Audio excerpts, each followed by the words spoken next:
Ilang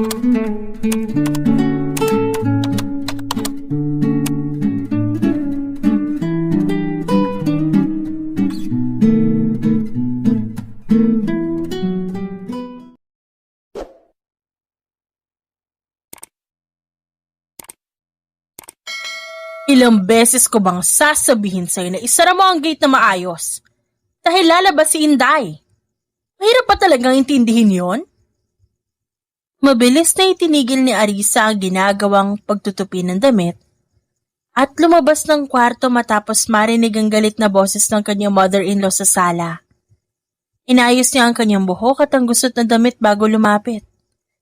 Naabutan niya ang ina ng asawa niya si Calix na hinihimas ang alagang aso na ang pangalan ay Inday. Pasensya na po. Nagmamadali kasi akong pumasok kanina dahil sa lakas ng ulan. Hindi ko po pala naisara na maayos. Isang matalim na tingin ang kanyang nakuha mula dito. Nagpapalusot ka pa. Paano kung hindi ko nakita itong si Inday agad? Alam mo bang napakamahal ng bili ni Calix dito? Sigaw nito, na tanging isang pagyukulang ang nagawa ni Arisa. Palibhasa wala kang trabaho at hindi mo alam ang halaga ng pera. Ikinuyom ni Arisa ang kanyang kamay para pigilan ng sarili na gumawa ng kahit anong reaksyon. Hindi naman na ito bago sa kanya. Ganyan na talaga ang ugali ng ina ng kanyang asawang si Calix. Iniintindi niya na lang ito dahil malimit lang ang pasensya ng mga matatanda. At kahit gustuhin man niya na bumukod sila ni Calix mula sa poder ng ina, hindi naman maiwan ni Calix ang ina dahil nag-iisa na lang ito sa buhay. Wala pa siyang kapatid. Hindi nakatakas sa kanyang pandinig ang mahinang bulong ng kanyang biyanan na alam niyang sinadya naman ipadinig sa kanya. Bakit ba kasi ikaw ang napangasawa ng anak ko? Nang maiwan siya mag-isa sa sala, nagpakawala ng mahinang buntong hininga si Arisa. Okay lang yan. Bulong niya sa sarili. Mabilis na bumalik sa kanilang silid upang ipagpatuloy ang naudlot na pagtutupi dahil magluluto pa siya ng kanilang hapunan mamaya. Hindi naman ganito ang naging takbo ng kanyang buhay noong nasa poder pa siya ng kanyang pamilya. Ngunit nang muling mag-asawa ang kanyang ama, kusa siyang umalis at piniling buhayin ang sarili. Hindi dahil itinaboy siya, at lalong hindi dahil hindi siya tanggap. Alam niya sa sarili na hindi kailanman nagkulang ang kanyang ama at ang bagong asawa nito sa pag-unawa sa kanya. Sadyang matigas lang ang kanyang ulo. Ayaw niyang maging pabigat. Ayaw niyang may umaalalay sa kanya kung kaya niya namang tumayo sa sarili niyang mga paa. Para kay Arisa, mas mabuti na maghirap mag-isa kaysa mabuhay na makiramdam at tila ba may utang na loob sa ibang tao. Hindi alam ni Calix ang tungkol sa kanyang mga magulang at hindi kailanman nito alam na meron pa siyang mga magulang. Para kay Arisa, hindi naman ata yun kinakailangan pang malaman ni Calix o malaman pa ng kanyang ama na siya'y may asawa na. Narinig niyang bumukas ang pintuan ng kanilang silid. Napalingon si Arisa at agad na tumayo nang makita ang mukha ni Calix. Bahagyang napakunot ang noo ni Arisa nang mapansing may kakaiba sa mukha nito. Tila ba may mabigat itong iniisip? Ngunit nang magtama ang kanilang mga mata, mabilis siyang nginitian ni Calix. Isang ngiti na hindi umabot sa mata nito. At sa unang pagkakataon, may kakaibang naramdaman si Arisa. Maaga kayata ngayon. Maingat na bati ng babae habang inilalapag ang natuping damit sa gilid ng kama. Maikling tugon ni Calix. Inilapag dito ang dalambag sa mesa at dumiretso sa bintana at tumalikod sa kanya. Pinagmamasa na malawak na lupain at tanging ang kanilang tahanan lamang ang nakatayo. Malayo ang kanilang mga kapitbahay. Hindi niya yun pinansin agad. Sanay na siyang tahimik si Calix paminsan-minsan kapag pagod mula sa trabaho na hindi biro. Nagtatrabaho siya sa kanilang probinsya bilang isang magistrate o husgado na nag-handle lamang ng simple at di gaanong risk na mga kaso. Magluluto ako mamaya. Gusto mo ba ng sabaw? Medyo malamig ang panahon. Alok niya. Sinusubukang gawing normal ang himig ng boses. Hindi ito agad sumagot. Saglit siyang tumigil. Calix? Muli niyang tawag. Nilapitan niya si Calix at malambing na niyakap ito mula sa likod. Hinawakan ni Calix sa kanyang braso na nakapulupot upang tanggalin bago siya nito harapin. Kahit ano. Maikling sabi ni Calix sa kanya. May kung anong kumirot sa dibdib ni Arisa. Hindi niya may paliwanag pero pakiramdam niya may kung anong nagbago sa loob lamang ng isang araw. Inangat ni Arisa ang kanyang paningin upang matignan si Calix ng mas maayos. May problema ba? Wala. Mabilis nitong sabi. Doon, si Arisa mas lalong napaisip. Hindi na siya nagsalita pa. Sa halip tumango na lamang siya at tumalikod upang magtungo sa kusina. Pagkatapos kumain, walang imik na tumayo si Arisa at sinimulang ligpitin ang lamesa. Isa-isang inipon ng plato, maingat na dinala sa lababo, at hinayaang umagos ng tubig upang hugasan ng mga yon. Sa bawat lagaslas ng tubig, pilit niyang pinatatahimik ang isip. Pagkatapos kinuha niya ang supot ng basura. Sa labas lang ako. Tanging pagtango ang naging sagot ni Calix. Paglabas niya ng bahay, sinalubong siya ng malamig na hangin ng gabi. Tahimik ang paligid, tanging huni ng mga insekto ang maririnig. Nang maitapon ang basura, papabalik na sana siya nang may marinig na boses mula sa bintana ng silid ng kanyang biyanan. Hindi kalayuan sa kanyang kinaroroonan. Boses yun ni Calix. Hindi niya alam kung bakit pero kusang bumagal ang kanyang hakbang. Kanina ko lang nakausap ang prinsesa. Malinaw niyang narinig. Napahinto siya. Unti-unti siyang lumapit. Dahan-dahan ang bawat takbang upang hindi makalika ng ingay. Hindi ko na kaya magtiis sa trabahong ito. Walang patutunguhan, walang parangal, walang pagangat. May sinagot ang kanyang biyanan, pero masyado itong mahina para marinig niya. Inalok niya ako ng mataas na ranggo. Isang posisyon na bihira ibigay sa kahit kanino. Naramdaman ni Arisa na tila may malamig na bagay na gumapang sa kanyang likod. Sa tingin niya, hindi niya gugustuhin ang susunod na malalaman. May sinabi ba siyang kapalit? Anong hiningi niyang kapalit? Isang katahimikan lang ang kanyang narinig. Aalis na sana siya nang marinig ang huling sinabi ni Calix. Kaya ko naman sigurong gawin. Sagot nito. Agad siyang bumalik sa loob para ipagpatuloy ang ginagawa. Ngunit binabagabag siya ng isiping yon kung anong kapalit ang hinihingi ng prinsesa. Marami siyang tanong. Gusto niyang malaman ang tungkol doon. Ngunit hanggang sa sila'y mahiga para matulog, walang kinukwento si Calix sa kanya. Sinulya pa niya ang asawang nakatalikod. Paano nagkaroon ng komunikasyon si Calix sa prinsesa ng bansang ito? Isang normal na mamamayan lang naman sila sa maliit na probinsyang ito.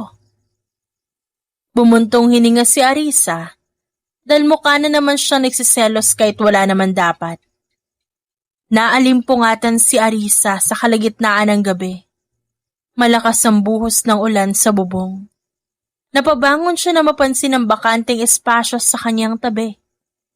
Tinignan niya ang banyo, ngunit bukas naman ang pintuan kaya paniguradong wala ron si Calix. Calix? Mahinang tawag niya. Walang sumagot. Mabilis siyang lumabas ng silid. Tinungo ang sala, kusina. Walang tao. Ma? Tawag niya sa kanyang biyanan. Dahil kahit ang pintuan ng kwarto, bukas. Tahimik ang paligid. Binuksan niya ang ilaw bago na pagpasyahan na tignan ang labas ng bahay. Saan naman tutungo ang kanyang asawa ng ganitong oras? Hindi pa man nakakatapak ang kanyang paa sa labas. Isang matigas na bagay ang humampas sa kanyang batok.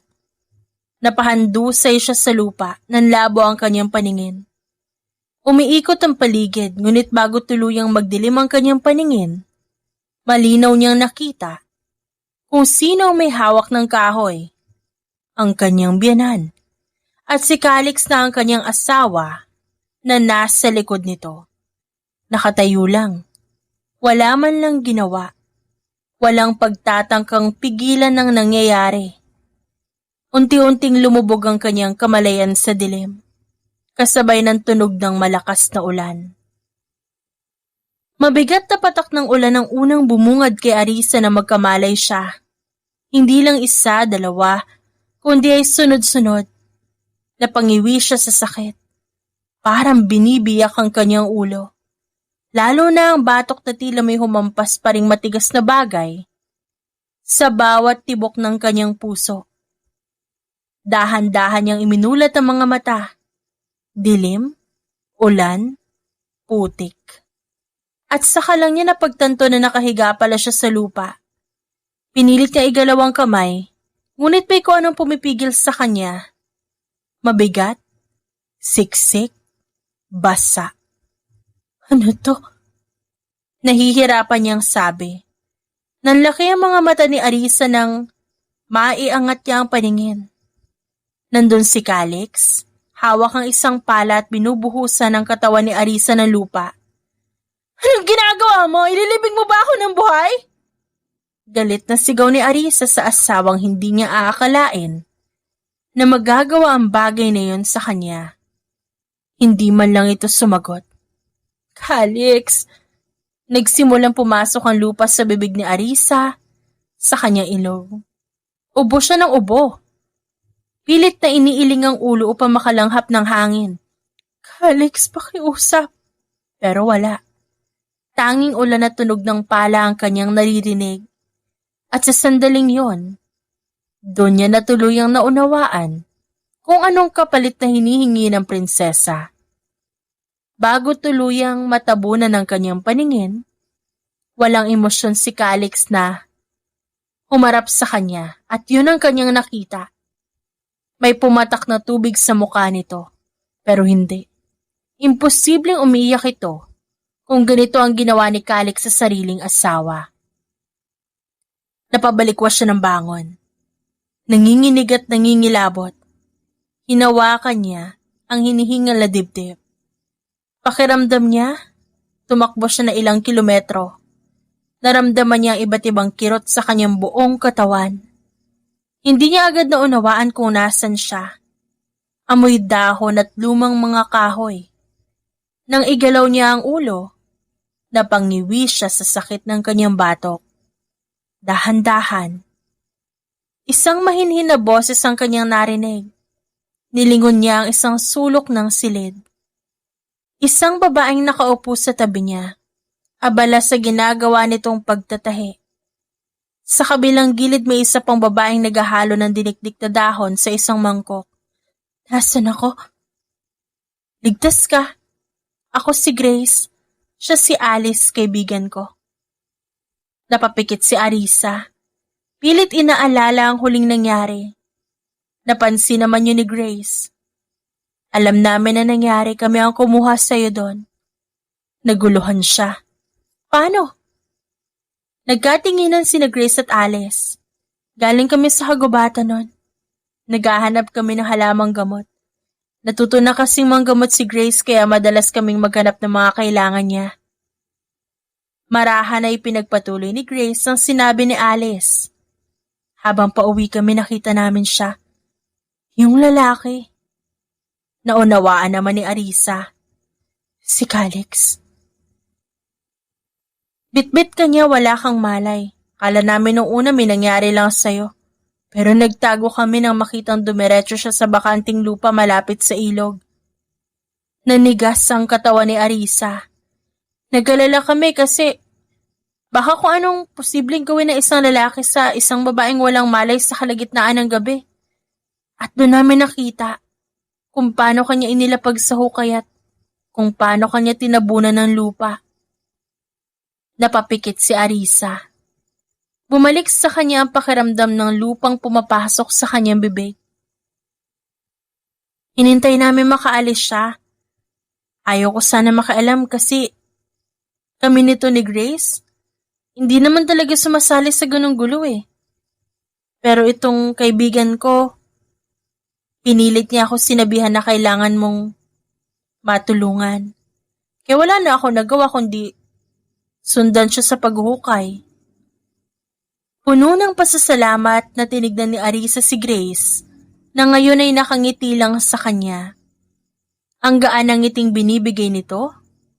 Ang babaeng ito ang dahilan kung ba't nabigyan siya ng pagkakataon na muling mabuhay. Kala namin huli na ang lahat, sabi ni Grace. Saglit itong tumigil at tumingin kay Arisa, pero humihinga ka pa. Teka, nasan ako ngayon? Ang totoo niya, nasa kumbento ka. Bukod sa amin ni Alice, wala nakakaalam na nandito ka. Ilang araw na? 3. Mataas ang lagnat mo kahapon, kala namin mawawala ka ulit eh. 3 araw. 3 araw na iniisip ng lahat na patay siya. So, magmamadre kayong dalawa? Tanong ni Arisa sa mga ito. Hindi. Anong ginagawa niyo dito? Malungkot na tumingin si Grace kay Alice. Nakuha naman agad ni Alice ang ibig nitong sabihin. Noong 7 taong gulang pa lang itong si Grace, inakusahan siya na tinulak niya raw ang kanyang stepmother sa hagdanan kahit di naman. Nagdadalang tao ito kaya lahat ng tao naniwala agad. Sinubukan ko ipaliwanag na hindi ko kailanman magagawa yon. Pagpapatuloy ni Grace sa sinabi ni Alice, sinabi ko pa na ang stepmother ko mismo ang kusang nagbagsak ng sarili niya sa hagdan. Pero walang naniwala kahit si Papa. Sandaling natahimik si Grace bago nagpatuloy. Kasi, ba't nga ba naman nila iisipin na ilalagay ng isang buntis ang sarili niya sa panganib, di ba? Napaismid si Alice.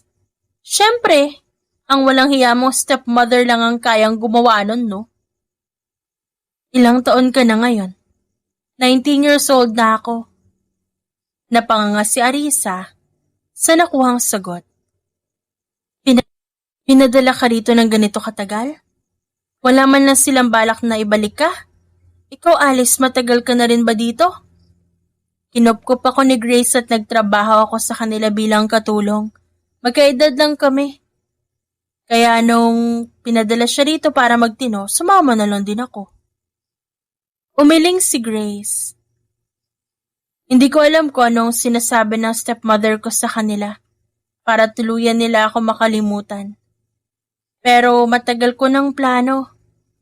Napagkatungtong ko ng 20, babalik ako sa amin. Oo, ilang linggo na lang kaarawan niya na. Nagpadala na siya ng liham sa tahanan nila upang sunduin siya para doon niya ipagdiwang ang kanilang kaarawan. Happy birthday, Grace. Thank you. Arisa. Tawagin niyo na lang akong Arisa. Salamat dahil tinulungan niyo ako Buong buhay ko, utang na loob ko sa inyo.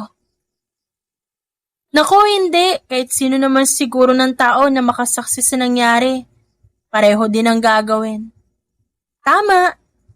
Sigunda ni Alice sa sinabi ni Grace. Salamat pa rin sa inyo Sa likod ng kumbento, lampas sa taniman ng mga halamang gamot, at sa makitid na daang halos matakpan na ng damo, may bahagi ng gubat na bihirang puntahan ng kahit sino. Walang kabahayan, walang usok na nagmumula sa bubong, walang bakas ng tao.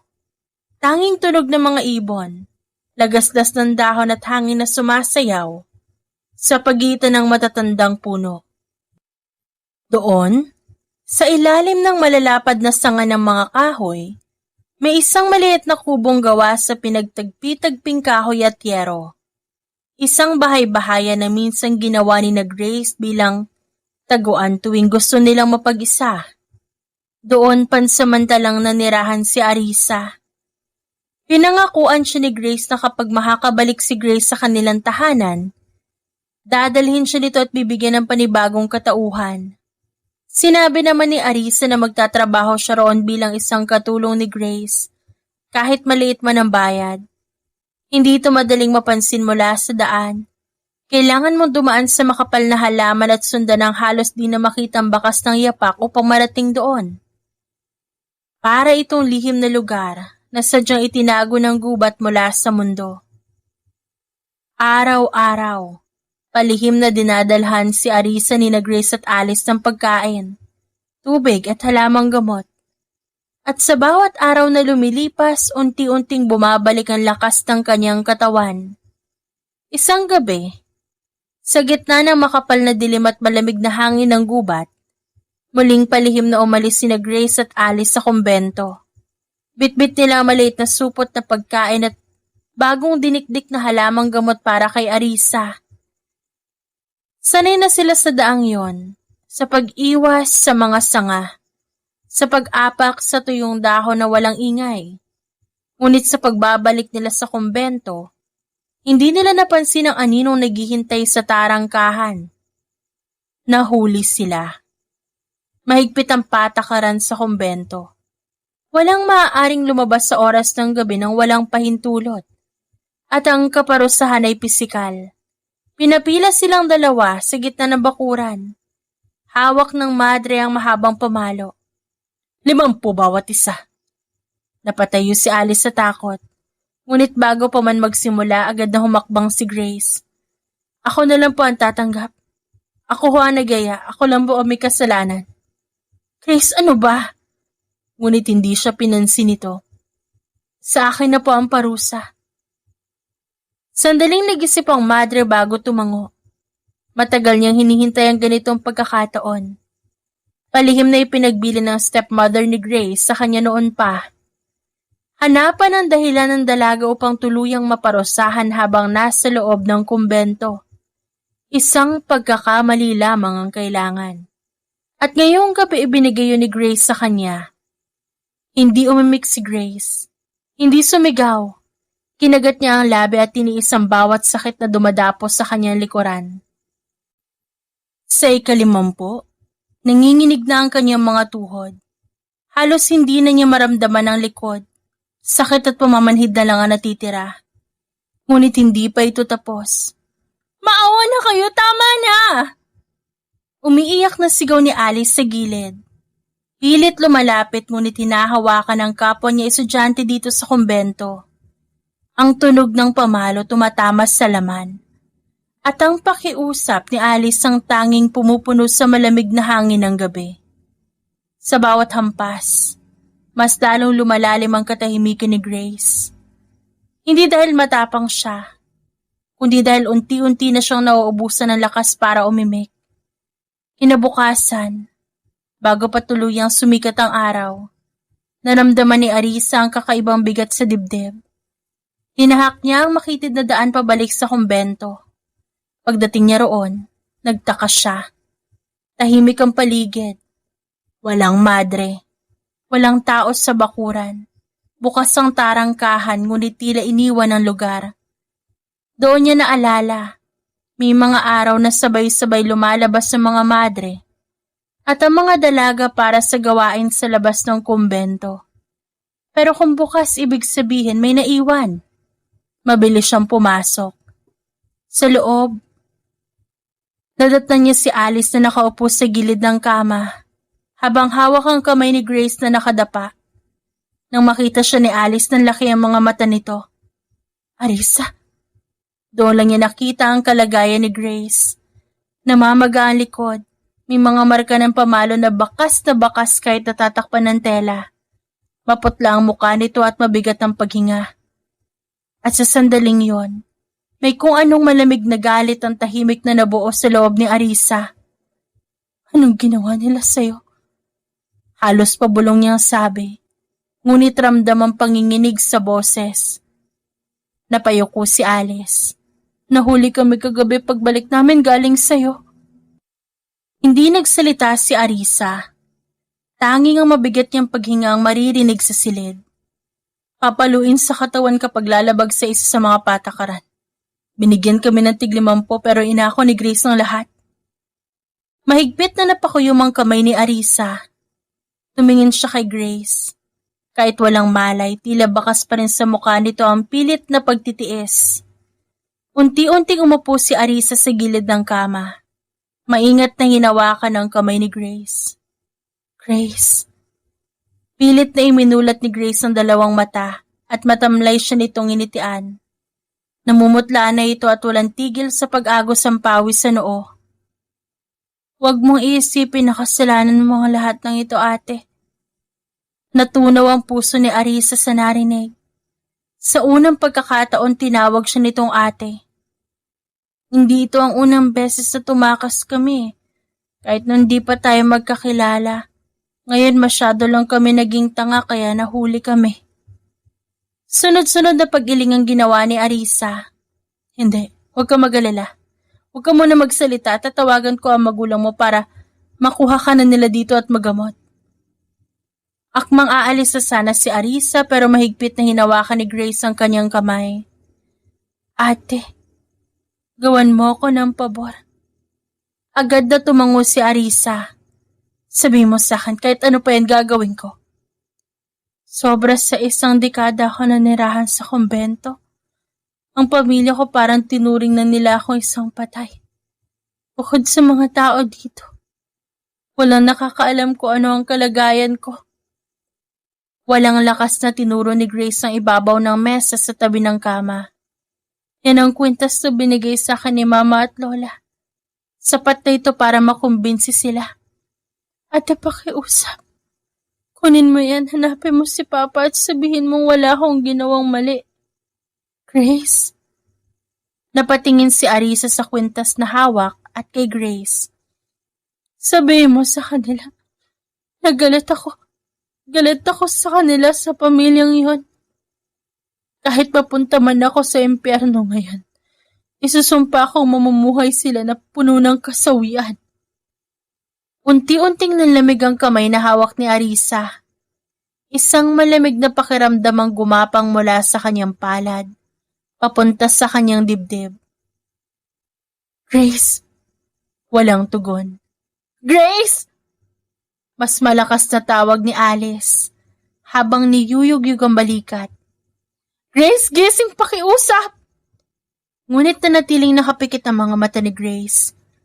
At sa katahimikan ng silid, tanging ang hikbi ni Alice at ang mabigat na paghinga ni Arisa ang maririnig. Pagkatapos mailibing ni Grace, puno ng galit ang dibdib ni Arisa para sa mga taong mabilis ng para sa kanila ang pagpatay. Tulad ni Calix at ng madring yon. Kumuyom ang kanyang kamay. Dahan-dahan na sumilip si Arisa mula sa silid ni Alice na mahimbing ngayon ang tulog. Gusto niyang pisikal ding makaganti sa madre, pero nabigyan siya ng panibagong plano. Natuklasan niya nagdadala ang madre niya ng lalaki tuwing gabi ng palihim. Yun ang gagamitin niyang pang-blackmail para masimulan ng plano. Malandi. Usal ni Arisa na makita ang pagbuhat ng lalaki sa madre sa isang gilid. Mabilis siyang lumapit doon at walang awat na binuksan ang pintuan. Nakita niya kung paano naghagik-gikan at nakapatong ang lalaki sa madre. Pareho ito nagulat sa kanyang pagdating, kaya isang malaking ngisi ang napakawala ni Arisa. Masyado kayata nagsasaya. Baka nakakalimutan mo na kapatay ka ng isang tao. May gana ka pang magdala ng lalaking dito? Kating-kati ka na ba talaga at dito mo pa yan dinala? Ikaw? Dinuro siya ng madre kaya natawa siya. Alam mo bang isang sigaw ko lang dito? Hindi lang 50 hampas ang matatanggap mo? Matatanggal ka rin bilang pinuno dito? Nakangisi na pananakot ni Arisa na mukhang gumagana base sa reaksyon ng madre. Anong kailangan mo? Nasabi mo na ba sa amo mo ang nangyari kay Grace? Sinong amo ang pinagsasabi mo? Mabilis na nilapitan ni Arisa ang madre at sinampal. Huwag kang magmaang-maangan. Hindi pa. Halos naiiyak nitong sagot habang hawak ang pisngi. Mabuti kung ganon. Inayos ni Arisa ang buhok at sinara ang pintuan. Mabuti na lamang at walang ginawa ang lalaki sa gilid. Simple lang ang gagawin mo. Huwag na huwag mong sasabihin sa pamilya Castillo na namatay na si Grace Castillo. Lalong-lalo na sa madrastang si Mona. Nang walang makuhang sagot si Arisa, galit siyang tumingin sa madre. Kaya nagulat ito at agad na sumagot. Naintindihan ko. At huwag na huwag mong sasabihin, kanino man, na hindi ako ang totoong Grace Castillo. Anong sinasabi mo? Yun ang huling pakiusap ni Grace sa akin. Pagkatapos mo siyang patayin. Marahas na hinablot ni Arisa ang panganang madre. Dahilan para manginig ito sa takot. Susunod ako. Huwag mo na ipagkalata, nakita mo ngayong gabi. Umismid si Arisa bago lumisan ng silid. Ilang araw matapos ang tensyon sa kumbento, isang umaga tahimik at maagang dumating ang karawahe sa harap ng kumbento. Malakas ang tunog ng mga kabayo at ramdam agad ni Arisa ang kakaibang kaba sa dibdib. 24 pa lang ang kanyang edad, pero papasa na rin bilang 19 ang kanyang muka. Sinabihan na rin siya ni Alice ng kanyang dapat gawin at kung anong klase dapat umakto bilang babae si Grace, pero kahit ganun kinakabahan pa rin siya. Makukumbinsi kaya natin sila? Huwag kang mag-alala, nandito ako. Sagot ni Alice kay Arisa. Isang matandang lalaki ang bumaba sa karawahe. Malaki ang ngiti nitong lumapit at niyakap si Arisa. Anak ko. Agad niyakap pabalik ni Arisa ang ama ni Grace, na ngayon ay magiging ama niya na. Umiwalay sa yakap ang ama ni Grace at sinuri ang kanyang buong katawan. Ang laki-laki mo na, anak. Kinabahan si Arisa. Napasulyap kay Alice at nawala ang ngiti sa mukha ni Paul Castillo. Tila parang sinusuri siya ng matanda. Ganito ka ba nung huli tayo magkita? Nagbago lang ho ako nung pinadala niyo ako dito. May palihim na diin na sabi ni Arisa dito. Isang pilit na tawa ang naging sagot ng ama. Hindi na ito nagsalita pa ng tingnan ng kwintas na suot niya. Handa na ba kayo umuwi? Tanong niya at may bahagyang ngiti sa labi na hindi alam ni Arisa kung tunay ba. Nang makababa sila sa kanilang sinasakyan, isang napakalaki at malawak na mansyon ang bumungad sa paningin ni Arisa. Mas ingrande ito kesa sa pamilya ni Calix at sa bahay nila noon. Mas mataas sa mga haligi at malawak ang malalakaran. Totoo nga na isang maimpluwensya at kilalang tao si Paul Castillo.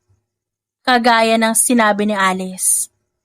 Isa siyang loyal at tagasunod ng nakaraang hari na ginagalang ng nakararami. Maligayang pagbabalik, anak. Mahinahong sabi ng ama ni Grace habang inaalalayan siyang umakyat sa hagdan. Bawat takbang ni Arisa ay mabigat. Hindi dahil pagod, kundi dahil sa bigat ng papel na kailangan niyang gampanan mula ng sandaling yon. Ngunit hindi siya pwedeng umatras. Nandito na siya at nangako siya kay Grace na tatapusin niya ang laban na ito at siya ang huling tatawa. Pagpasok pa lang nila sa loob, agad bumungad ang isang babaeng nakangiti. Isang ngiting masyadong maayos at masyadong pilit. Grace! Halos pasigaw nitong sabi, sabay bukas ng braso para yakapin siya.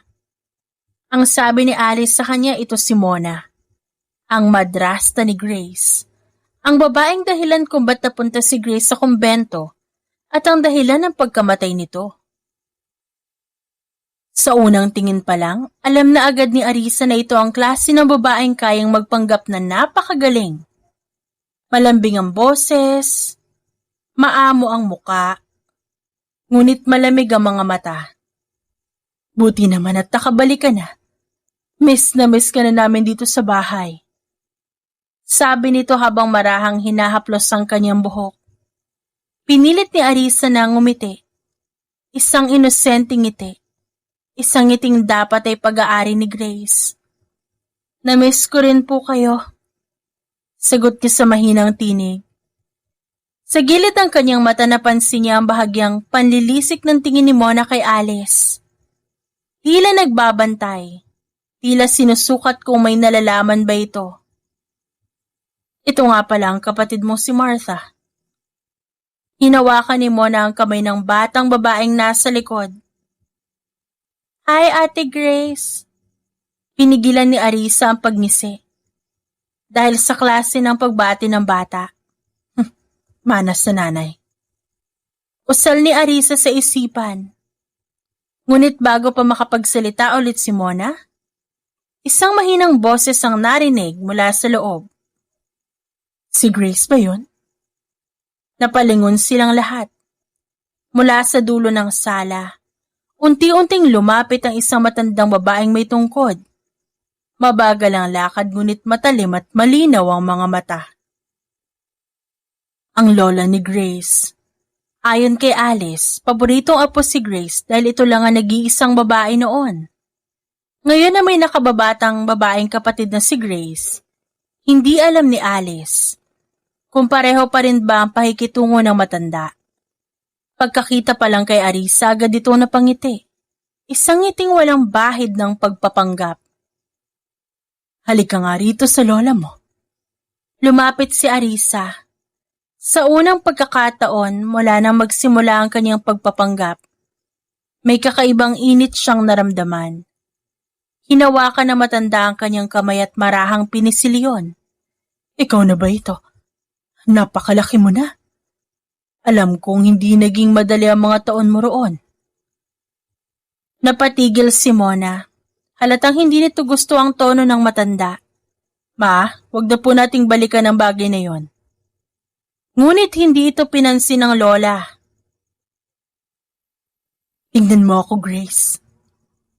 Napatingin si Arisa sa mga mata ng matanda. At sa mga matang yon, walang duda, walang pagsusuri, walang pagdududa. Puro pagmamahal. Basta nandito ka na ngayon. Hindi ka na nila kayang saktan dito habang buhay pa ako. Nanikip ang kanyang dibdib. Paano kaya pag nalaman na matandang ito na wala na ang pinakamamahal niyang apo? Na hindi naman siya ang tunay na Grace. Sa likod niya tahimik lang si Alice. Alam nitong pareho silang nag-iisip. Mas magiging mahirap ang lahat magmula ngayon. Dahil sa bahay na ito, hindi lang kasinungalingan ang kailangan panindigan ni Arisa, kundi ang pagmamahal na hindi naman talaga para sa kanya. Ilang araw ang lumipas, naging maginhawa ang pamumuhay ni Arisa bilang si Grace. Hindi naging mahirap sa kanya magpanggap, dahil hindi naman masyado nakakausap at nakakasalamuha ang mga tao rito. Anong plano mo, Grace? Mahinang tanong ni Alice kay Arisa, habang abala ito sa pag-aayos ng kanyang damit. Si Alice na nagsilbing katulong ni Arisa dito gaya nung sila pa'y bata. Kikilalanin ko muna kung anong klaseng tao mga nandito. Mahinang sagot ni Arisa habang umiinom ng juice. Kaarawan mo na sa susunod na araw. Abala ang lahat para pagandahin ito. Dahil ngayon ka pala nakakabalik, panigurado maraming bisita ang ama mo na kilalang mga tao. Huwag ka mag-alala, Alice. Nginitian ni Arisa si Alice. At umakto, na tulad ng kay Grace, na ilang gabi niya nang pinaghandaan. Sa tingin niya handa na siyang simula ng unang hakbang ng kanilang plano. Miss Grace, isang boses ang nagpatigil sa kanila ni Alice mula sa labas. Pupuntahan ko lang. May bisita ka raw sabi ng papa mo, kailangan nandun ka. Ha? Sino raw? Ito raw ay ang Duke. Natahimik si Arisa dahil kilalang kilala niya kung anong klase ng tao ang Duke ng kaharian. Bakit? Ba't daw nandito ang Duke? Ano sabi mo? Tanong ni Alice. Wala siyang sinagot. Sa halip, Marahang inayos ni Arisa ang kwintas sa kanyang leeg, ang kwintas ni Grace. Ang nag-iisang bagay na nagsisilbing patunay ng katauhan na hiniram niya. Tulungan mo ako magayos. Huminto si Arisa sa labas ng dining room at huminga ng malalim. Takang napatingin si Alice sa kanya. Ayos ka lang? Dahan-dahan ang kanyang pagpasok. Pilit na iniiwasan ang pares ng mata na parang tinutusok siya. Isang mahinhin at marahan ang ngiti ang ginawa ni Arisa at lumapit sa ama na nasa dulo ng kabisera. Ganon din ang kanyang ginawa sa lola at madrasta. Tumabi ka rito sa akin na po. Kiniyom ni Arisa ang kamay para pakalmahin ang sistema. Nasa kaliwa niya nakaupo ang lola ni Grace, habang ang madrasta nasa kanyang kanan. Kaharap ni Arisa ang Duke. Titig na titig ito sa kanya. Masyadong mapagmasid. Sa tuwing mag-aangat siya ng tingin, nandun ang mga mata ng Duke. Nakapako sa kanya na para bang may hinahanap na sagot. Ngumiti siya. Kumilos gaya ng napagpraktisan. Mahinhin, pino at parang si Grace. Habang hinahain ng mga katulong ang pagkain sa mesa, tumikim si Paul Castillo. Grace, nais ko lang ipakilala sa'yo. Si Duke Von Elizalde. Matalik na kaibigan ko ang ama niya. Simula nung naiwan itong batang ito, ako ang tumitingin dito. Hinawakan pa ng kanyang ama ang balikat ni Von. Pero mukhang hindi naman ako kailangan ng batang ito. Mas delikado pa itong kalabanin kaysa sa akin. Biro ng ama ni Grace. Nabalot ang hapagkainan ng mahinang tawa. Tanging isang mahinhin ang ngiti ang ginawa ni Arisa. Ikinagagal ako makilala ka, Duke Von. Bati ni Arisa at binigyan ng matabis ng ngiti ang lalaking kaharap. Tumangulang ito at tinaas ang hawak na baso. Bilang pagbati. Pagkatapos ng hapunan, nagpaalam na si Arisa na magpapahangin lamang sa garden. Kailangan niyang huminga. Kailangan niyang kumawala sa bigat ng mga matang tila binabasa siya. Mabuti na lamang at nandun si Paul para daldalin si Von Elizalde. Tahimik ang hardin. Tanging ang huni ng mga kuliglig at mahinang ihip ng hangin ang kanyang kasama. Hindi pa man siya nakakailang minuto nang may kamay na biglang humablot sa kanyang braso. Napasinghap siya ngunit hindi siya makapagsigaw. Dahil mabilis siyang hinila papunta sa madilim na sulok sa likod ng malalagong halaman. Duke? Sisigaw sana siya pero bago niya maituloy, isang mahigpit na yakap ang sumalubong sa kanya. Nanigas ang buong katawan ni Arisa. Duke, anong? Kala ko patay ka na. Mahinang bulong ni Von Elizalde na nagpahinto kay Arisa. Ramdam niya kung paano manginig ang boses ng lalaking nakapulupot sa kanya. Parang may pinipigil ang emosyon na matagal ng kinimkim. Naputol ang kanyang paghinga. Marahas siyang kumalas. At may galit na tumingala sa lalaking naguguluhang nakatingin sa kanya. Anong ginagawa mo? Isang kapahangasan na yakapin ng isang babae nang walang pahintulot. Sa halip na magalit, lumawak ang ngiti ni Von Elizalde. Ganyan ka pa rin magsalita. Nanigas ang panga ni Arisa. Di ko maintindihan ang sinasabi mo. Hindi man lang ito kumurap. Kapag galit ka, mas nagiging malinaw ang diksyon mo. Mas nagiging tuwid ang tindig mo. At hindi mo namamalayan bumabalik ang tunay mong tono. Isang hakbang ang ginawa ni Von pero hindi umatras si Arisa. At higit sa lahat, hindi kailanman ganyan tumingin si Grace Castillo. Tumahimik ang paligid. Tanging ihip ng hangin sa mga dahon na maririnig. Hindi ka si Grace. Ikaw si Arisa. Anong pinagsasabi mo? Nababaliw ka ba? At kung sino-sinong babaeng inaakala mong ako? Isang mahinang tawa ang pinakawala ni Von. Hindi yung tawang mapang-asar kundi tawang tila matagal nang may alam.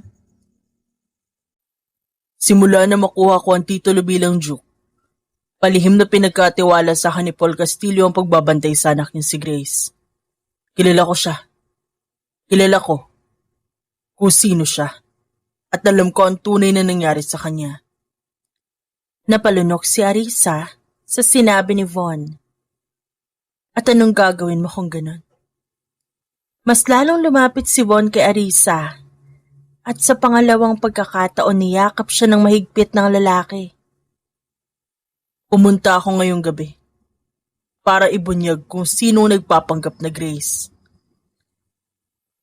Napapikit si Arisa. Pero na makita kita. Sinabi ko kay Paul na ikaw si Grace na matagal ko nang binabantayan. Nanigas ang kanyang daliri. Kahit ano pang binabalak mo dito, kahit gaano pa kalalim ang dahilan mo kung ba't mo ito ginagawa, tutulungan kita. Bahagya siyang lumayo upang titigan ito ng diretsyo. Nanatiling tahimik si Arisa.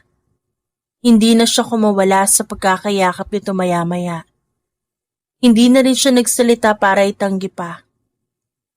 Dahan-dahan, bumigat ang kanyang paghinga.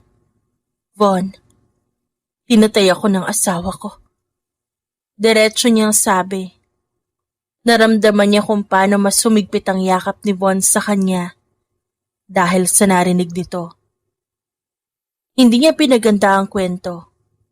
Hindi niya tinakpan ng kahit ano. Nilibing niya ako ng buhay. Napapikit si Arisa nang maalala muli ang nangyari. Akala niya maayos na siya. At kaya niya nang pag-usapan kung ano talaga nangyari sa kanya pero hindi pa pala. Sunod-sunod ang naging pagpatak ng kanyang luha. Umiwalay si Von sa yakap at hinawakan ang kanyang muka. Kita ni Arisa kung paano umigting ang panga ni Von. Nakita yun ni na Grace at Alice. Sila naghukay sa akin, sila nagligtas sa akin. Parang batang pagsusumbong ni Arisa dito. Napabuntong hininga siya. At dahil sa ginawa ng madrasta ni Grace, namatay si Grace. Tahimik ang paligid. Walang ibang tunog kundi ang mabigat nilang paghinga. Kaya nandito ako ngayon at ginagamit ang pangalan niya. Hindi para magtago, kundi para pabagsakin ng mga taong pumatay sa kanya at ganun na din sa akin. Marahan na pinunasan ni Von ang basang pisngi ni Arisa. Di ka talaga nagbago. Ang tapang-tapang mo pa rin. Si Arisa at Von, nagkakilala nung bata pa lang sila sa tabi ng isang ilog. Nakita ni Arisa na umiiyak si Von dahil sa mga sugat nito na natamo sa pag-iinsayo. Tinawanan ni Arisa si Von pero tunulungan niya rin naman kalaunan. Ginamot niya ito hanggang sa araw-araw matapos ang ensayo ni Von. Pumupunta siya sa tabi ng ilog para maghintay kay Arisa na gamutin ang mga sugat na nakuha niya. Hanggang sa magdalaga at magbinata sila. Pero nagbago ang lahat nung magpakalayo-layo si Arisa nang mag-asawa ng bago ang papa niya at lumipat ng ibang lugar. Hindi man lang nagpaalam si Arisa kay Von.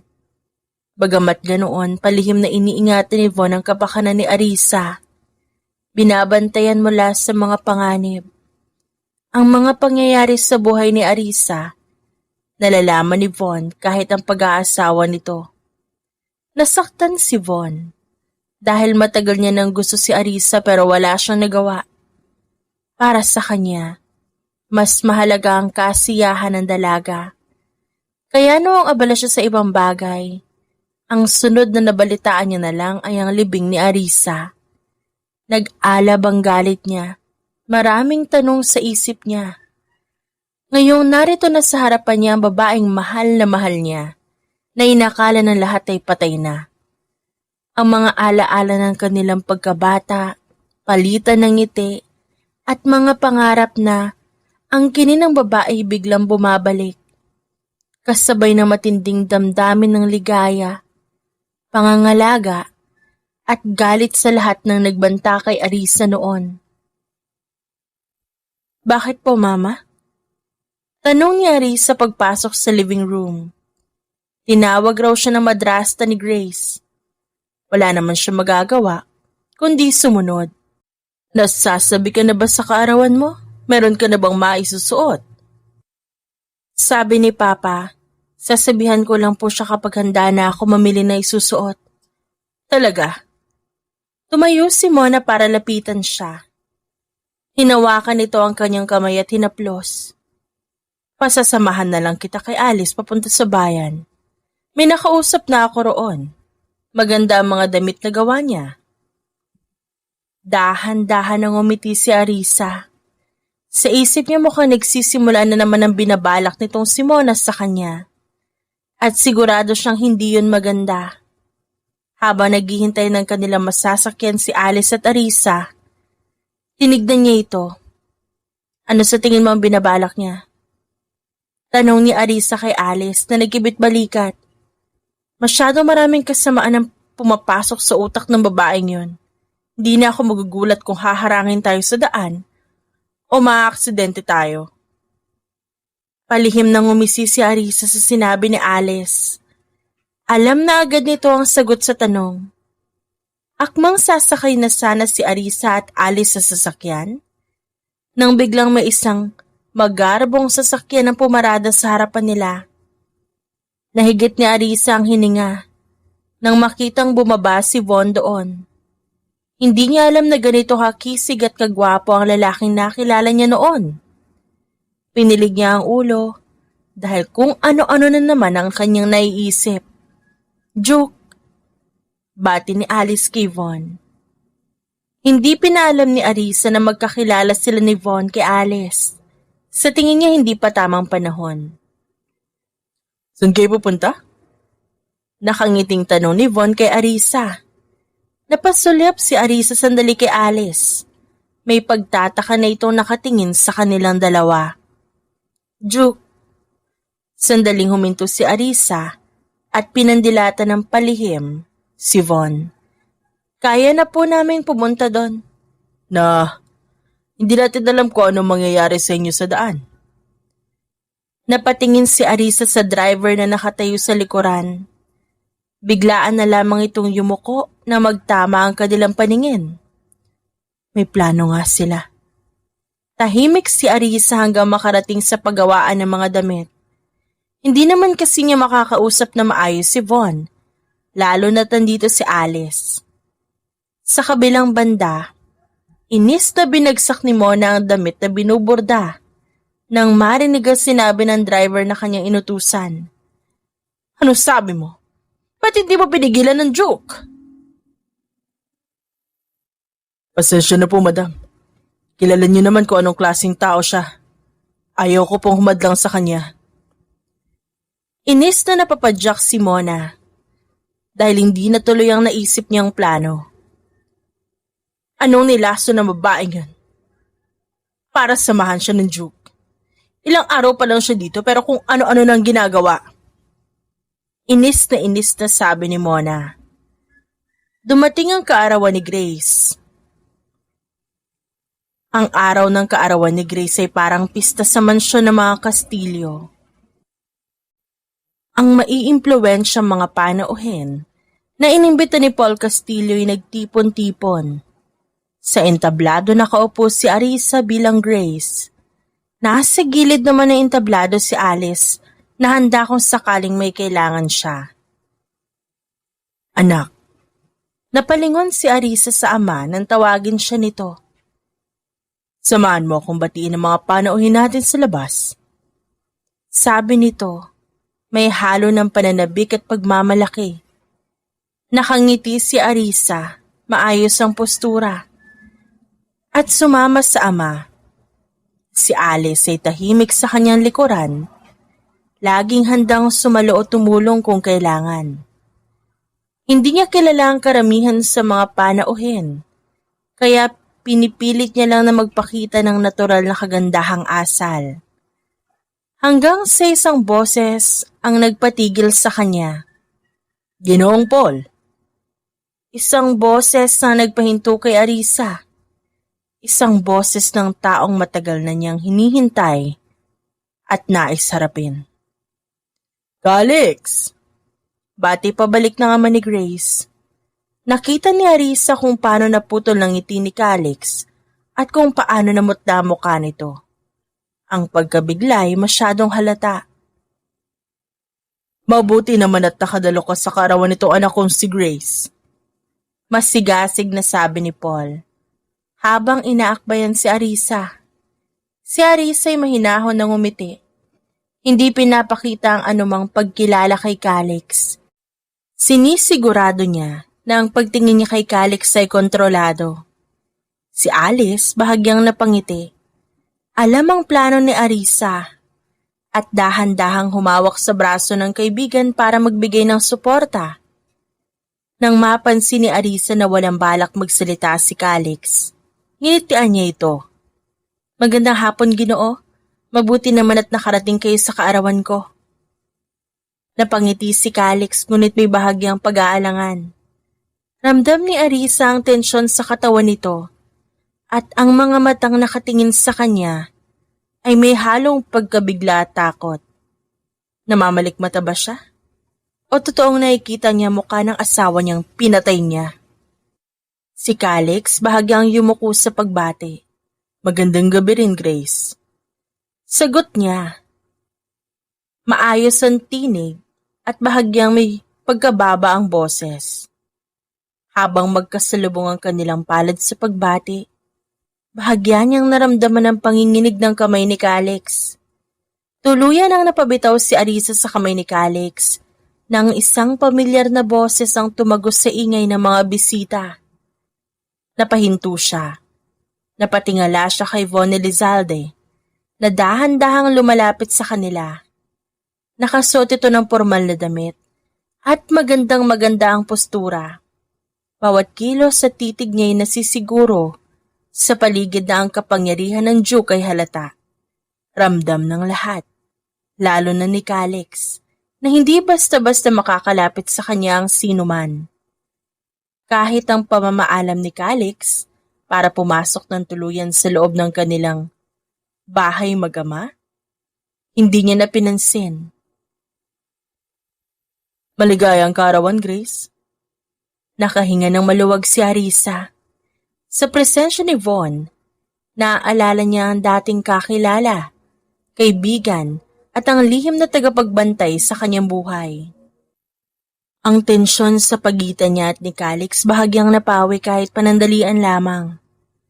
Ilang minuto ang nakalipas, napuno na ang loob ng mga bisita, nabalot ng musika ang paligid, at kumikistap ang ilaw sa malaking chandelier. Si Arisa bilang Grace nakatayo sa gitna, nakangiti sa lahat ngunit matalim ang titig sa paligid, lalo na kay Calix at sa madrasta niyang si Mona. Si Von naman ay tahimik sa gilid, tahimik pero alerto. Sa bawat kilos ni Arisa binabantayan niya. Dahan-dahan si Arisa humakbang patungo sa harap ng mga bisita. Hawak ang mikropono. Tumigil ang musika at kwentuhan. Tahimik ang lahat. Ramdam ang bawat titig sa kanya. Salamat sa inyong lahat sa pagdalo sa kaarawan ko.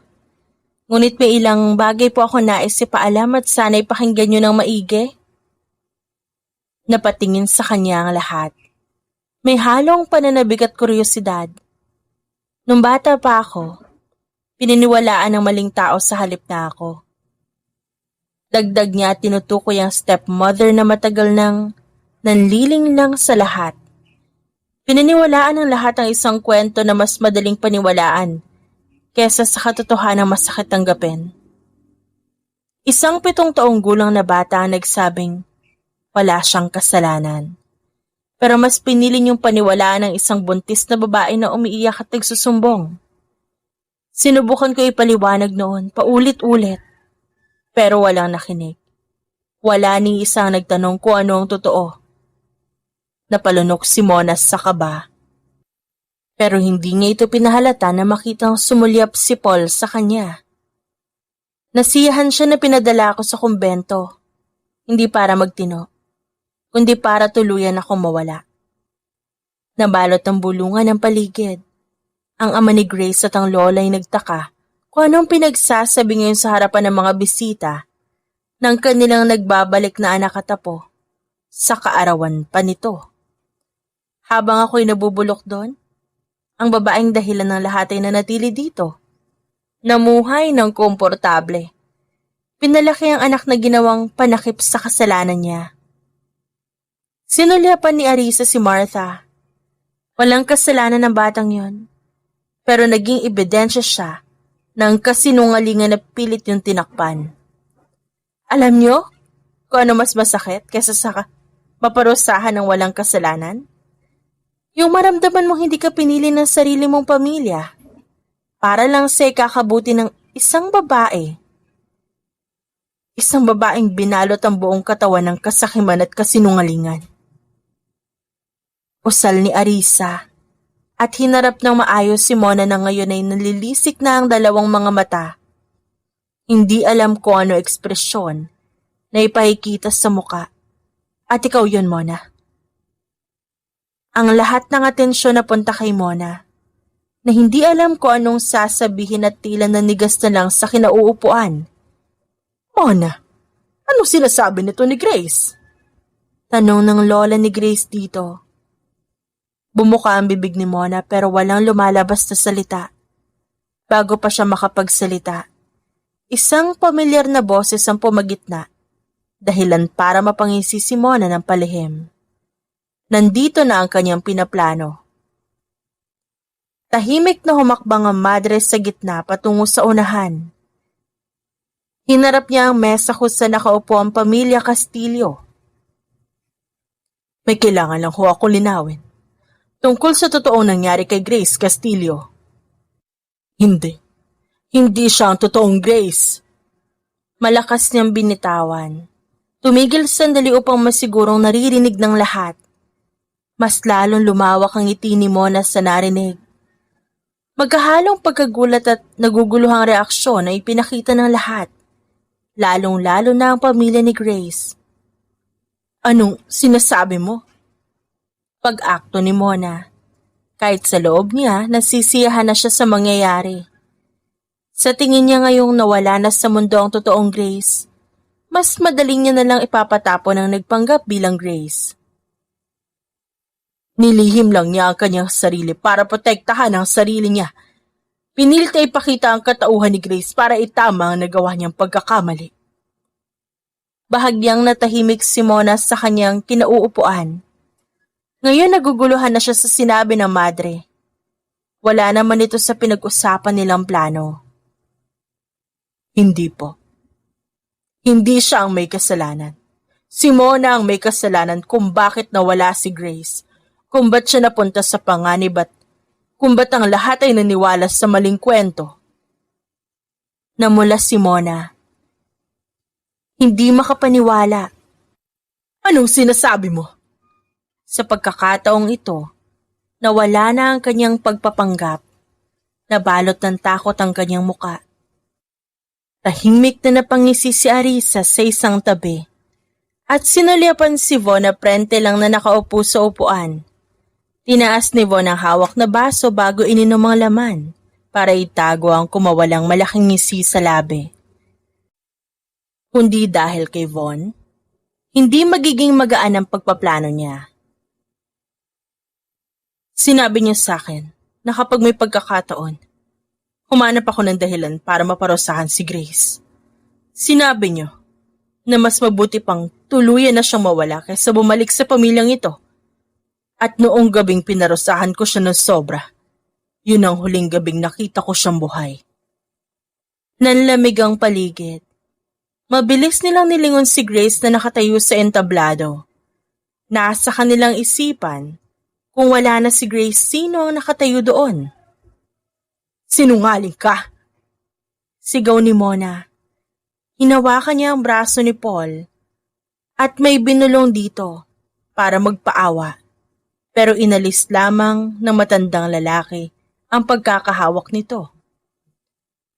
Kung sinungaling ako, ba't niyo ako kinausap ng palihim? bago magsimula ang piging na ito.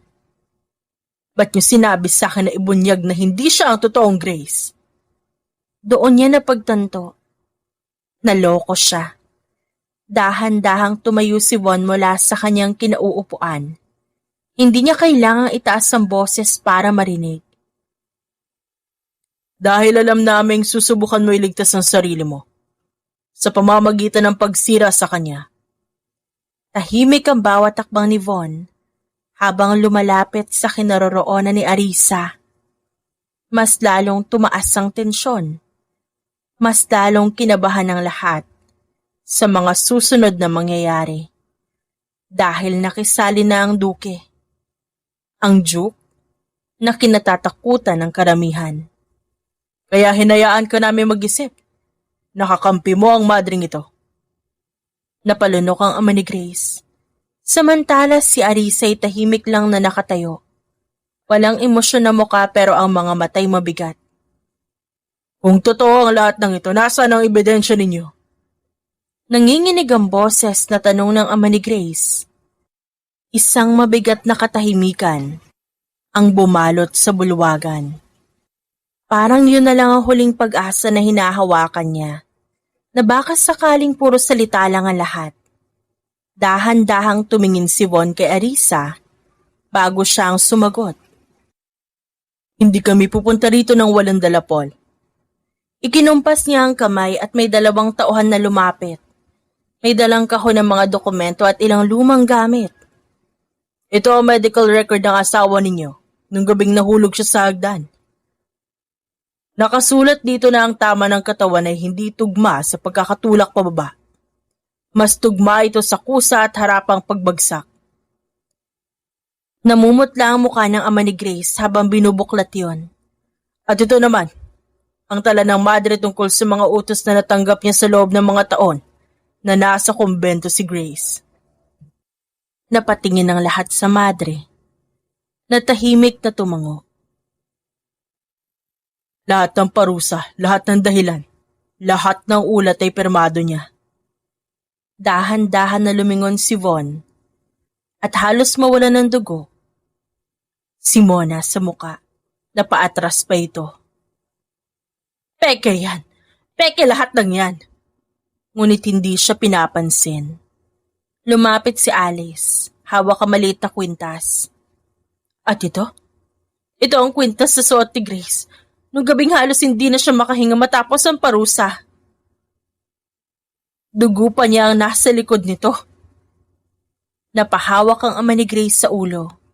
Parang unti-unting bumabalik sa kanya mga bagay na hindi niya pinansin noon. At kung ebidensya ng pagkawala niya ang kailangan niyo, may mga taong nakakita kung paano siya dinala palabas ng kumbento ng umagang yon, na hindi na tuluyang nakatapak pa sa lupa ang 2 niyang paa. Dahan-dahang huminga si Arisa. At ngayon ang tanong niyo kung sino ang Grace na nasa harapan niyo? Hindi ako si Grace Castillo. Ako si Arisa Zobel. Ang babaeng natagpuan ni Grace at Alice sa gubat. Ang babaeng halos ilibing ng buhay ng sariling asawa. Napadapo naman ngayon ang paningin ni Arisa sa lalaking balot din ang mukha ng pangamba. Napayuko ito na magtama ang kanilang paningin. Ako ang tinulungan ni Grace. Ako ang itinago nila. At ako ang huling taong nakausap niya bago siya tuluyang manghina. Napapikit si Alice sa gilid. Hindi pa rin matanggap na nawala ng ganon ng matalik na kababata. Bahagya siya nagpapasalamat kay Arisa dahil malakas ang loob nitong ipaghiganti ang kaibigang na mayapa. Tumingin si Arisa sa ama ni Grace bago siya namayapa. Isa lang ang sinabi niya sa amin. Sa akin. Huwag mong hayaang mamatay ang pangalan ko na may bahid ng kasalanan at galit sa pamilya na iba ang kinampihan. Nanlambot ang tuhod ni Paul Castillo sa narinig. Nataranta naman ng ibang katulong dahil minamasahe na ng lola ni Grace ang dibdib. Tila hindi kinaya ang mga naririnig. Kaya ako ang tumayo ngayon sa harapan ninyo hindi para magpanggap kundi para to pa rin ang huling hiling ng anak ninyo na hindi niyo pinaniwalaan. Hanggang sa muling nagsalita ang ama ni Grace, Nanginginig pa rin ang boses. Kung ikaw si Arisa Zubel, paano ka napunta kay Grace? Anong nangyari sa'yo bago kanya matagpuan? Magandang tanong yan. Dahan-dahang bumaling si Arisa. Hindi kay Mona. Hindi sa ama ni Grace, kundi kay Calix. Naramdaman yun ng lahat. At doon pa lang nagsimula ng kabahan ng lalaki. May asawa ako noon. Isang gabi nagising ako dahil malakas ang ulan. Wala ang asawa ko sa tabi ko. Hinanap ko siya sa buong bahay pero pati ang biyenan ko wala din. Paglabas ko ng bahay may humampas sa batok ko. Habang nagsasalita si Arisa, bumalik ang inis at galit na naramdaman ni Von kay Calix. Ito ang unang pagkakataon na sasabihin ni Arisa ang buong detalyadong pangyayari. Ang gusto niyang gawin ngayon ay bawian ng hininga ang lalaking nanakit sa kanya. Nagising ako habang umuulan. Masakit ang buong katawan ko. Saka ko lang napagtanto na nakahiga ako sa lupa. Habang may lalaki naghuhukay sa harap ko. Hindi ko na agad naintindihan ko anong ginawa niya. Hanggang sa hinila niya ako. Inilapag sa hukay. At ang lalaking yon, ang lalaking nagdesisyong ilibing ako ng buhay. Dahil tatanga-tanga siya. Hindi niya alam na nabuhay pa ako. At yun ay walang iba kundi ang lalaking kasama niyo ngayon. Dahan-dahang nilapitan ni Grace, o mas tamang sabihing Arisa, ang kinaroroonan ni Calix na nanigas sa kinauupuan. Namumutla ang mukha nito. Nanginginig ang kamay. Hindi maipaliwanag ang takot na unti-unting bumabalot sa kanya. Napapailing na lang si Von, na nakasunod lang kay Arisa sa likod. Handa sa kung anumang panganib ang mangyari. Hindi totoo yan. Dahan-dahang humakbang si Von pasulong. Nakapwesto sa tabi ni Arisa. May mga nakakita kung paano siya ginawang parang patay, inilibing ng buhay sa lupa. 2 saksi na handang tumistigo. Naputol ang bulungan ng magsalita ulit si Von. At sa kung tingin ninyo kulang pa ang mga saksi, ikinumpas niya ang kamay. Mula sa malaking pinto ng bulwagan, may 2 tauhan na pumasok. Sa gitna nila isang babaeng halos hindi makatingin ng diretsyo, ang ina mismo ni Calix. Nagkagulo ang mga bulungan. Bakit niyo ako dinala dito?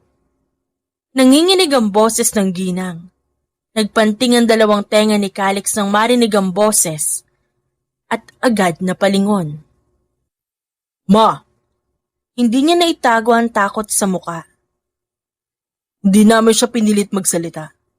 Pero matapos niya malaman na buhay ang babaeng inakala niyang patay na kusa siyang nagsalita. Napahagulhol ang ina ni Calix. Wala kami magawa. Kailangan niya lang gawin yun dahil yun ang sinabi ng prinsesa. Mas lalong nagulat ang lahat dahil nadawit ang kapakanan ng prinsesa. Hindi lang pala ito isang simpleng isyu ng pamilya. Kapalit na maging isa siya sa mataas na ranggo bilang isang tagahukom. Kailangan niyang pumatay ng isang pamilya. Bilang tanda ng katapatan at dahil kaming 2 lang ni Arisa ang pamilya ng anak ko, wala siyang magawa kundi piliin si Arisa na patayin. Umalingaw-ngaw ang iyak ng mama ni Calix sa loob. Walang makapaniwala sa mga salitang lumalabas sa bibig nito. May isang bisitang biglang tumayo. Nakilala ni Arisa na isa ito sa may ranggo sa loob ng palasyo. Mag-ingat ka sa mga salitang binibitiwan mo. Dahil ang akusasyong yan ay hindi basta-basta. Napayuko ang ina ni Calix, ngunit patuloy ang pag-iyak. Totoo ang sinasabi ko. Personal na bumisita ang prinsesa sa bahay namin. Tinignan din niya ang lugar kung saan nilibing si Arisa ng buhay. Ma. Halos mawalan ng lakas si Calix. Dahan-dahang bumaling si Von sa mga bisita. Ngayon ninyo nauunawaan kung ba't hindi ito simpleng krimen. Ang isa'y nagutos para patayin ang kaisa-isang babaeng anak ng pamilya Castillo. Matalim na tumingin si Von kay Mona, na hawak na ng 2 tauhan niya. Ngayon sinulyapan niya si Calix. Ang isa'y nagtangkang pumatay dahil nais lumanghap ng kapangyarihan. Sa isang kumpas ng kamay ni Von, sabay-sabay na kumilos ang kanyang mga tauhan. Sabay nilang hinawakan ang 4 na sangkot sa krimen na nangyari. Si Mona, ang madre, at ang mag-ina. Bitiwan niyo ako! Wala kayong karapatan! Sinubukan na hawakan ni Mona ang braso ni Paul Castillo, pero marahas lamang siya nitong tinulak. Hindi na siya papakinggan ng kahit sino. Isa pang tauhan ang lumapit sa madre at marahang hinawakan ang braso nito. Wala na itong lakas para manlaban pa. Samantala ang ina ni Calix, kusang lumapit sa mga tauhan. Si Calix ang huli. Nakatayo pa rin siya sa gitna. Parang hindi matanggap ang nangyayari. Calix, ikaw ay aarestuhin sa kasong tangkang pagpatay at tatanggalin ka na bilang isang pinunong tagahukom. Hindi siya gumalaw nang lapitan ng 2 tauhan. Hindi nagsalita. Parang doon lang nagsimulang lumubog sa kanya ang lahat. Mga panauhing naririto ngayon, ang mga taong ito'y dadalhin sa kustudiya ng hukuman at ang mga ebidensya ay ihaharap sa konseho. Walang tumutol, walang kumontra. Habang unti-unti nang umaalis sa mga bisita, napansin ni Arisa ang nakangiting pagtingin ni Von sa kanya mula sa gilid. Anong iningiti-ngiti mo dyan? Mukha kang baliw. Bahagyang natawa si Von. Bahagyang napahinga ang balikat ni Arisa sa tahimik na gulo ng paligid. Napangiti siya at sa loob-loob niya may kakaibang init na kumalat sa kanyang puso. Lumapit si Von ng bahagya. Halos tumampi ang braso sa kanya habang naglalakad sa kanyang tabi.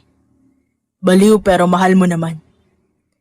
Agad na napalingon si Arisa kay Von na nakangiwi. Isang tahimik na halakak naman ang sinagot ni Von sa kanya. Sa sandaling yon, sa kabila ng lahat ng galit at bigat sa dibdib, ramdam niyang gumaan ang kanyang loob. Ang tensyon na dala ng pagpapanggap, galit sa pamilya, at alaala ni Grace ay tila bahagyang napapawi sa presensya ng binata. Okay. Ititigil ko na yung pang-aasar ko sa'yo. Dapat lang, no? Huminga siya ng malalim at inayos ang gown. Sabay silang lumapit sa Castillo family. Nagulat siya na itinaas ni Von ang laylayan ng gown para makapaglakad siya na maayos. Mahirap na, tanga ka pa naman. Hindi ako tanga, no? Tanga ka sa pagpili ng lalaki. Doon natahimik si Arisa. Hindi niya alam kung paano makakabawi sa pang-aasar ni Von. Mas lalong natahimik si Arisa nang magsalita ito ulit. Talaga? Sino pa bang ibang lalaki ang pipiliin na isang babaeng tulad ko? Siguro ako. Bahagyang napahinto si Arisa sa paglalakad. Ang dibdib niya ay biglang bumilis ang pagtibok. Para bang ang simpleng pang-aasar na yon, nagdulot ng kakaibang init sa kanyang puso. Sa kanyang isip, napagtanto ni Arisa na sa kabila ng lahat ng sakit, galit at pagpapanggap na dala niya sa Castillo family, may isang tao na palagi nandyan, si Von. Mabilis na naging hakbang ni Arisa papunta sa pamilya Castillo. Kinausap niya ang pamilyang ito. Humingi ng paumanhin sa pagpapanggap at paggamit sa katauhan ni Grace. Pinaliwanag niyang wala siyang pinagsisihan dahil nabigyan naman niya ng hustisya ang pagkawala ng babaeng tumulong sa kanya para mabuhay.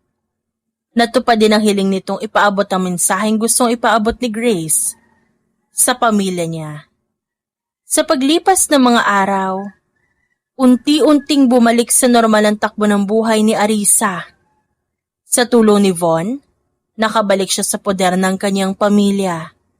Ngunit hindi na tulad ng dati, may dala na siyang bagong paninindigan at katiyakan sa sarili. Si Von, palaging nasa tabi niya. Hindi lamang naging kanlungan kundi naging tahimik na kaagapay sa bawat desisyon. Sa kanilang mga tahimik na sandali, nakikita ni Arisa ang katatagan at paggalingan ni Von. Hindi lang bilang isang kaibigan, kundi bilang isang taong handang ipagtanggol at suportahan siya sa lahat ng oras.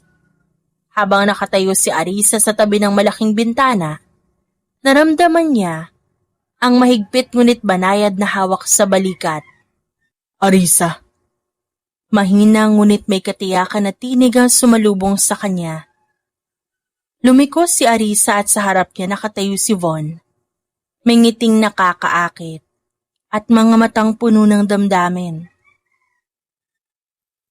hindi mo alam kung gaano ako kasaya na nakikita kitang ligtas at narito sa tabi ko. Kahit ako hindi ko nagugustuhin na may makakita sa ganitong reaksyon ko nung sinabihan akong patay ka na. Salamat, Von. Salamat sa lahat ng ginawa mo. At sa pagiging nasa tabi ko kahit sa dilim ng nakaraan na bumalot sa katauhan ko. Pinaharap ni Arisa si Von at bahagyang lumapit sa kanya. Ang mga mata niya'y puno ng katiyakan at lambing. Biglang kinabahan si Arisa sa hindi malamang dahilan. Arisa, gusto ko lang malaman mo na matagal na kitang gusto. Noon pa man bago pa man tayo nawalan ng komunikasyon. At lalo na noong mga panahong palihim kitang binabantayan. Hindi lang bilang kaibigan kundi bilang isang taong hindi kayang mawala sa buhay niya. Napanganga si Arisa sa sinabi nito. Mabigat yon. Ang kanyang puso'y mabilis ang pintig. Halos hindi makapaniwala sa tinig at sinabi ng lalaki. Von, hindi ko alam kung anong mangyayari sa akin. Pero masaya ako sa mga sinabi mo. At siguro sa totoo lang, gusto ko wag na maging tanga sa pagpili ng lalaki. Sagot naman ni Arisa. Nagpakawala ng tawa ang dalawa. Lumapit si Von. Dahan-dahang inilapit ang noo sa noo ng babae. At sa isang sandali ng katahimikan, ramdam nilang parehong nakangiti ang kanilang labi. Isang lihim na pag-ibig na ngayon ay unti-unting nagiging bukas at totoo. The End. If you like the story, please like and subscribe for more wonderful stories. Paalam!